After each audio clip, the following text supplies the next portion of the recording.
চাঁদাবাজ যেন বাংলাদেশে থাক না।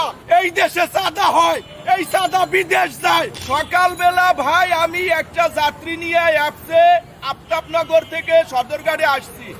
আমি যাত্রী নামাইয়া 1 সেকেন্ড টার্মিনালে আমি দাঁড়াই নাই। টার্মিনাল থেকে আমি বের হওয়ার সময় 2 জন লোক হলুদ পোশাক পরা, দেখতে একদম চোরের বাচ্চার মতন চেহারা। তারা আমার সাথে 30 মিনিট বার্গেনিং করছে 50 টাকার জন্য। আমি বলছি টাকা দিব না।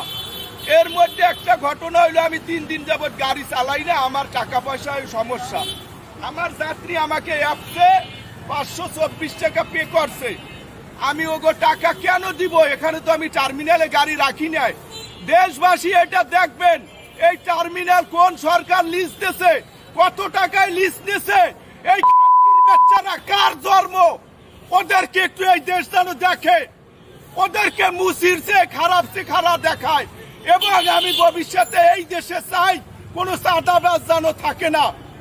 এই দেশে চাঁদা হয়, এই চাঁদা বিদেশ যায়। চাঁদাবাজ যেন বাংলাদেশে থাকে না, মুসির যেন থাকে না, ছোট লোকের বাচ্চা যেন থাকে না। এভাবে আর কতদিন?